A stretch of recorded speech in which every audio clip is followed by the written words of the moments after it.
All right. Good morning, everybody. Tara here with a Wifey Wake Up No Makeup podcast. And I'm just going to call it out. I see I have a really pink spot right here, and I wish I could cover it up. But if you're wondering, I actually did a podcast a couple days ago on what your skin says about your health.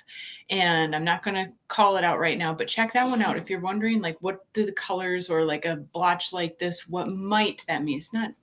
It's not 100%. It's pretty accurate, but it's very interesting stuff. So side tangent there. Today, we're actually talking about trying. And this is there's a great story behind this. So quite a few years ago, we had an employee who had little girls at the time. Now they are teenagers, if not, maybe one of them might even be 20 already. Holy cow. But they were little girls at the time. And he came to work, must have been the next day because it was the cutest story. And apparently he was attempting to do something, maybe fix the lawnmower, I don't know, something around the house. And his little girl, Greta, said to him, "Well, Dad, if you just try trying." And even around the shop, we have a precision machine business, so it's the shop. It became a phrase. And ever since in our household also, as I'm sure it is in theirs, because that's the cutest phrase ever.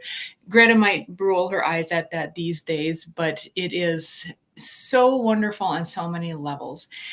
And because it's just that. I mean, sometimes we want to say to someone, gosh, if you just try trying, you might get it, right? And especially when you've been in a relationship for a long time, sometimes you want to say that, hey, if you just tried, maybe things could get better. And I think every couple, if the relationship lasts long enough, they will get to this point as well, where their list of grievances just build up, and it's just like, oh, that's one more thing that he won't do, and one more thing that he's just not sufficient in, and blah blah blah blah blah blah. And usually a woman will go to her friends and kind of just vent about it, but that doesn't get to the solution, right? And it's difficult because you try to take it to him and he's just not hearing it, right? And so at this stage of the relationship, you just feel like you're butting heads, but at the same time you're in your separate rooms, right? And so like you're hitting your head against a wall. And it's like, how do you get out of this? And it's not as hard as you think, but it does take a lot of your own gumption. And that's where I'm going to say, try trying. And you're probably saying, Tara, I am trying so much already. I can hardly stand it. And I don't have energy for anything else. And when I came to this point, when we were at this point in our marriage, and I will say for me, because I think we each have our own experiences within the marriage, I really came to a point where I thought, if we keep going in this direction, it's not going to end well. It's not going to end, at least in the way that I would want it to. I wanted to remain married forever.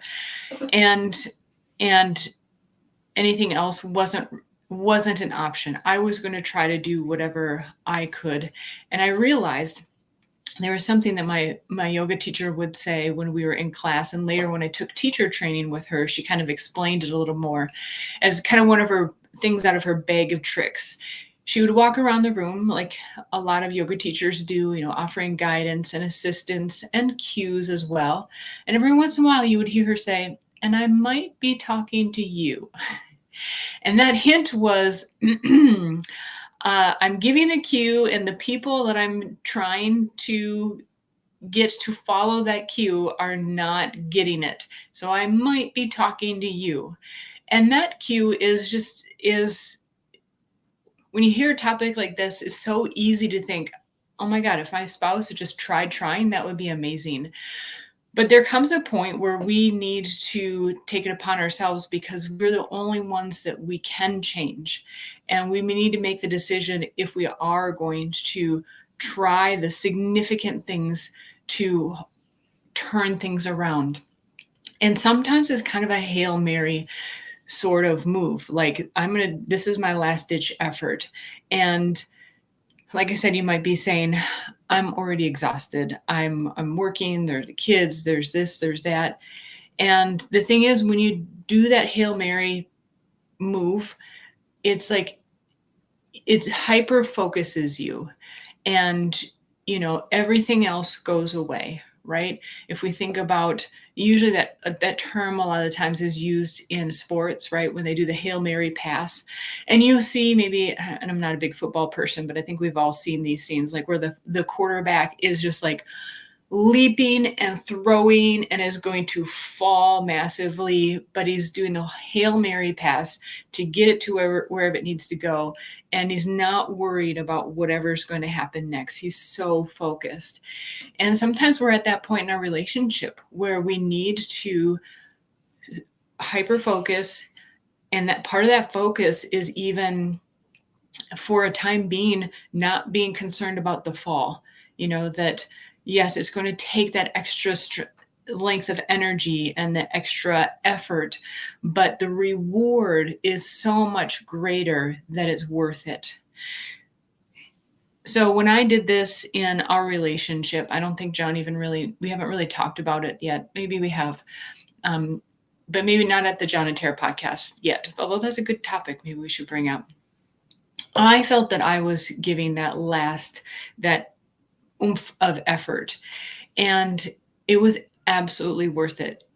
It in my mind, at least to me, saved what I envisioned of our marriage. And it's going to be different for everyone. So like I said, you probably each have your own large lists of, he's not doing that, he isn't sufficient there, he's always missing out on this, he forgets about that. And that list grows. It is, one thing leads to another, and that list just grows. But like my yoga teacher would say, I might be speaking to you, right? And in this instance, what I mean is, he might have a list about you also. Men don't typically have as long of a list, but they have a few key points that are like, if she would just start doing or stop doing this, that would be amazing. And you probably know what one or two of those things are. And if you're willing to go this extra mile, to trying in this sense, and you may already be trying, that's wonderful, because then you already have that ability, that work ethic. Stay consistent, try consistently. And what I mean is I was listening to a podcast a little while back. It was actually two podcasters two podcasters in the relationship space discussing kind of how the one got started. And he's a psychologist and just started doing, maybe it was one or two podcasts a week in his off time, or he made time for it. I don't think he really had off time. And he committed to doing it for 3 years before expecting any kind of major result. And the other podcaster was like, wow, 3 years. And both of them have, I think, at least over 700,000 followers. So they both know what it takes to get to at least that level. But even the one who had a larger following and longer was like, wow, you committed to 3 years of this before expecting results. And the other guy was like, well, yeah, I've been through how many years of school, and I've had life before that. He kind of matter-of-factly just said, I am willing to put the work and the time in and let the results follow. And it was really interesting to listen and observe that conversation. And it got me to thinking about other areas in life. And if we were to give enough time and consistent effort to things, what might be our results? And so I encourage you to, if you're going to try this trying experiment, to give it a lengthy amount of time. And I'm suggesting a year. And a year on just one thing, on only one thing that you're going to do your best to change and ameliorate, something that your spouse has already indicated that they would like you to do differently. And that is clear as day. And if there isn't something that's clear, ask him, especially. He'll be able to, guys can usually illustrate it pretty clearly if they're not intimidated by your response. You've got to ask, what is it that I could do or not do that would make your life easier, more enjoyable, our marriage more peaceful, words like that. Get curious and absolutely do not get defensive or start explaining. Your goal, if you don't know what that thing is to find out rather than to have a conversation about it. And then get to work on just that one thing. One thing. And if you work on just one thing for the whole year, doing your best to improve in that area, I guarantee you'll see results. The thing is, like that podcaster, you cannot expect results before then, and or expect your husband to be like, "Oh my gosh, you just started doing this and it's amazing." He might not notice for a while, or he might kind of notice, but it needs to be consistent. And then that consistency begets other results that are beneficial in your relationship, and then it becomes a positive snowball effect, right? So the key is just start with one thing, and be consistent.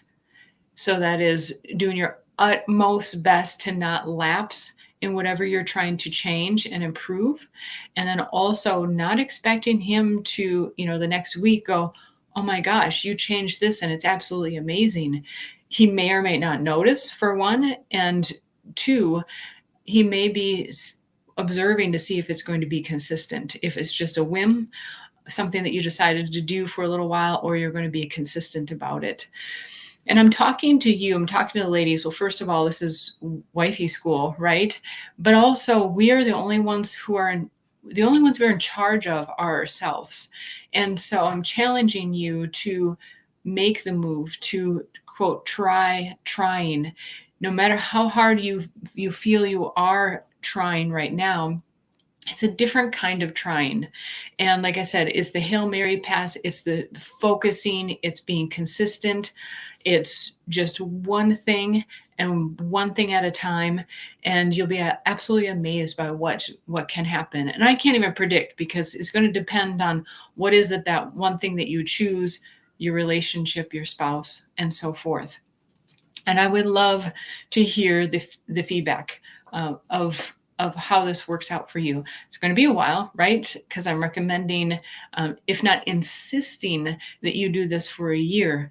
But I'll tell you, when I did this in my relationship, I think this is what totally saved our relationship, as far as turning it around again to be a thriving relationship, rather than being the standard relationship that just over the years you grow more distant, and likely leading to divorce, because you just build up these lists of, "I wish he would do this, I wish she wasn't like that." And you're sitting inches away on the couch, but you're miles away apart, really. You get busy with your own things in life, and you're living together, but you don't have a life together. And so this trying method is to really turn things around. And it's going to take some effort. Most of all, it's going to take the effort in the mind to let go of your whole list of what you think he is or is not doing, and focusing on what you can change about yourself. One thing. Remember, not making it a huge, just one thing. So this, again, I'd love to hear from you. Make sure to like, subscribe, share with a friend. If you recently had a conversation with a friend who was maybe reciting her whole list of things that she was discontent with, share this with her. This could be the one thing that really changes their relationship, and for the better, right? And share with someone that you love that could really help. And guys, if this seems like sound, reasonable advice that you would like all women to know, please give it a thumbs up, subscribe as well. That helps the channel a lot. You all have a wonderful day, and wishing you all the best. Take care.